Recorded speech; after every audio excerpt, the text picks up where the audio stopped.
तो मैंने उनको बताया, मैंने कहा शाह मायावती एक भारत की ही नहीं विश्व में उनको जाना पहचाना जाता है। और उन्होंने 2500 वर्ष का जो इतिहास सम्राट अशोक के शासनकाल में बौद्धकालीन इतिहास रचा गया था, वो इतिहास बहन मायावती ने रचा है। इसलिए मैं बहन जी को सबसे ज़्यादा स्नेह और प्यार करता हूँ। लेकिन उन्होंने जब अपनी सरकार बनते ही बहुत सारे गुंडों को भी ठिकाने लगाया, बड़े बड़े लोगों को जेल में डाला। तो वो ठाकुर बिरादरी से था, तो बोला, कहने लगा कि जब वो राजा भैया जेल से आएगा तब मायावती को पता लगेगा। तो मैंने उससे कहा, मैंने कहा अगर राजा भैया आ जाएगा तो क्या करेगा? मैंने कहा बहन जी कोई मिट्टी की चिड़िया नहीं है जो तुम उसको पसंद दो। बहन जी से कोई हाथ भी लगा दे या कलिंग युद्ध हो जाएगा, कलिंग युद्ध हो जाएगा। मैंने उससे कहा, मैंने कहा होश में रहना, ये मायावती दुनिया की शक्तियों में से हैं और कांशीराम के पदचिन्हों पर चली।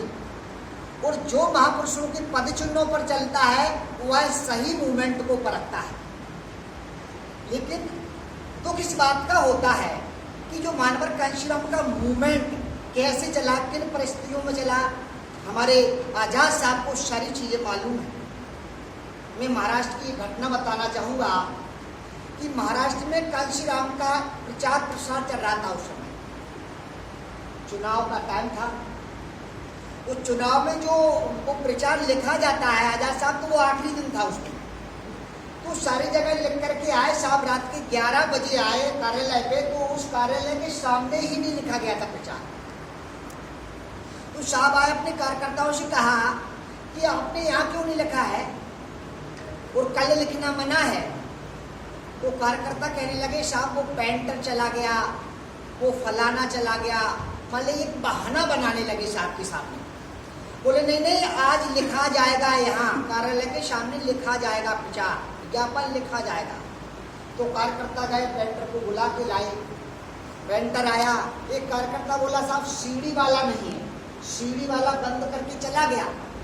साहब बोले कोई जरूर नहीं, मुझे सीढ़ी बनाओ, मैं सीढ़ी बनूंगा। साहब सीढ़ी बने और वो पेंटर 2.5 घंटा साहब कांशीराम के कंधों पर खड़ा रहा और हाथी बनाया, प्रचार लिखा। तब तक 2:30 बज जाते हैं। 2:30 बजे के बाद मानवर साहब कहते हैं कि मुझे भूख लग रही है, कुछ खाना हो तो बताओ। तो कार्यकर्ता कहते हैं कि खाना साहब खा के चले गए। कार्यकर्ता कोई खाना नहीं है। साहब ने कहा देखिए रसोई में कुछ तो डला होगा, बासा भूसा कुछ तो होगा। तो उसमें एक भी टुकड़ा ब्रेड का भी नहीं मिला। तो साहब कहने लगे जो उन लोगों ने खाकर के जो पत्तल डाले हैं वो कहाँ हैं मुझे बताओ।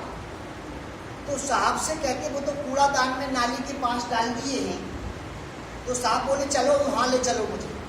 तो जब साहब गए वो कूड़ादान के पास, तो पत्तलों को उठा करके एक एक पत्तल में से थोड़े थोड़े चावल निकाल करके एक प्लेट भर जाती है। उस चावल को खा करके सोते हैं। ये है मानवर कांशीराम का मिशन, ये है कांशीराम का मूवमेंट। कांशीराम का मूवमेंट कोई धन्ना सेठों का मूवमेंट नहीं है, बिलासपुर का मूवमेंट नहीं है। कांशीराम का मूवमेंट है गिरे को उठा दो और चल पड़े, वो मिशन है कांशीराम का। कांशीराम के मिशन को लेकर के बहुत सारे लोगों ने टुकड़े बनाए, विवाद किया। तो मानवर कांशीराम कहते हैं कि जो महापुरुषों से खिलवाड़ करता है वो चूर चूर हो जाता है। उनके आज नामो निशान मिट गए। कांशीराम दुनिया में PhD हो गई कांशीराम के नाम पर।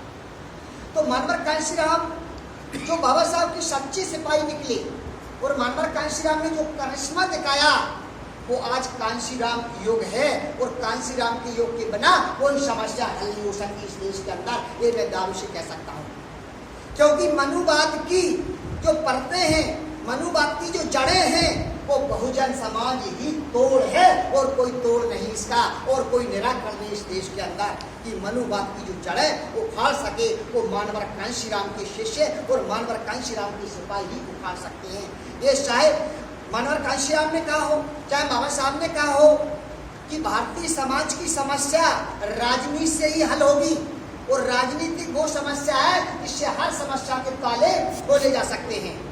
जब हमारे देश में सत्ता आई, बहन जी की सत्ता आई, और देखो सम्राट अशोक के कालीन के वो स्तूप बने जो आज देश और विदेश में उनकी चर्चा हो रही है। तो साथियों, मैं तो पल दो पल के लिए आपके बीच में आया, और मैं तो एसएस आजाद जी से मैं सुनना चाहूँगा। वो सुनने से पहले एक जरूर सी छोटी सी कविता पेश करके समाज के बीच में छोड़ेंगे, जो लोग याद करें पढ़ते हैं, क्योंकि कविता से ही मुझे चंडीगढ़ आने का मौका मिला साथियों। तो किसी शायर ने कहा है कि कब तक छुपे रहोगे, निकलते क्यों नहीं हो, कब तक छुपे रहोगे, निकलते क्यों नहीं हो, जो रोके हैं रास्ता काटे, उन्हें कुचलते क्यों नहीं हो, उन्हें कुचलते क्यों नहीं हो। ये मानवाधिकार श्री राम का मिशन सिखाता है कि उन्हें कुचलो आप लोग, चलो आगे बढ़ो। जैसे अभी ऊना शहर में देखा आपने, वो निकल पड़े हमारे लोग और उन्होंने सारी समस्याओं का निराकरण कर दिया। जो गाँव की गौ माता कहते थे, उन्हें जाकर के उनकी ऑफिसों में डाल दिया, एक सबूत दिखा दिया। जो कई देशों में इनका संदेश गया कि देश में दलितों की जागृति आई, उन्हें बहन जी ने भी सलाम किया है। ऐसे कार्य करो जो बहुजन समाज के हित और शुभ चिंतक बने। तो साथियों, कविता छोटी सी मैं बताना चाहूँगा। जो लोग हमारे साहस को तोड़ देते हैं, उस साहस से तोड़ करके वे रूठ जाते हैं, तमाम लोग बैठ जाते हैं, उनके लिए एक नई रचना का निर्माण किया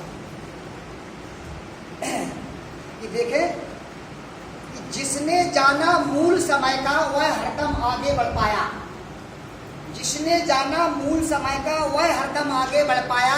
वो जो आलस करके बैठ गया वो जीवन भर पछताया, वो जीवन भर पछताया, वो जीवन भर पछताया।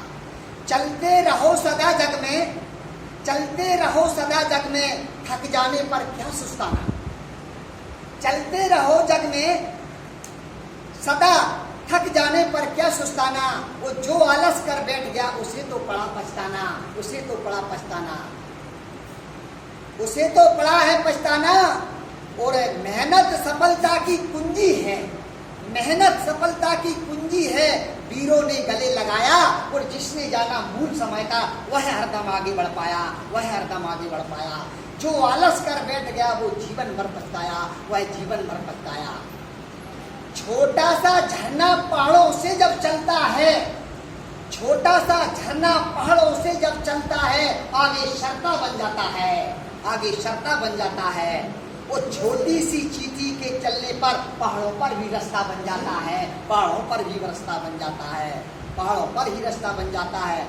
चल करके ही एवरेस्ट की चोटी पर चढ़ पाया। और जिसने जाना मूल समय का वह हरदम आगे बढ़ पाया। जो आलस कर बैठ गया वो जीवन भर पछताया, वो जीवन भर पछताया। गिरे सिपाही सरहद पर, गिरे सिपाही सरहद पर, साहस का भी न तोड़ा, साहस का भी न तोड़ा। अपने स्वदेश के खातिर तूफानों का भी मुख मोड़ा, तूफानों का भी मुख मोड़ा। देख दूसरों की चीजों को वो कभी नहीं ललचाया। वो जिसने जाना मूल समय का वह हरदम आगे बढ़ पाया, वह हरदम आगे बढ़ पाया। जो आलस करके बैठ गया वो जीवन भर पछताया, वो जीवन भर पछताया।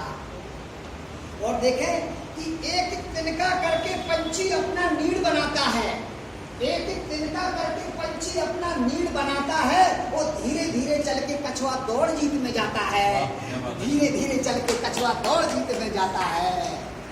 ऐसा मार्ग महापुरुषों ने हमें बताया है।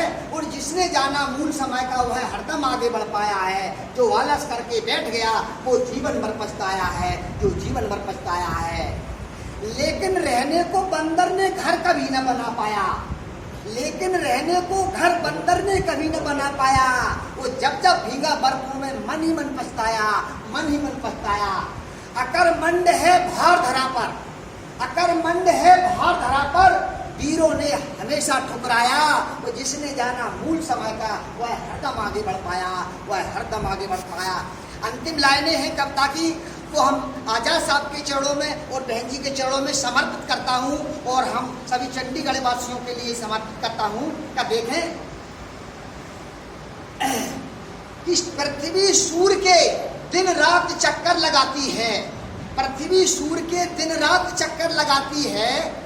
औरों के खातिर वह गीत सदा गाती है, औरों के खातिर वह गीत सदा गाती है।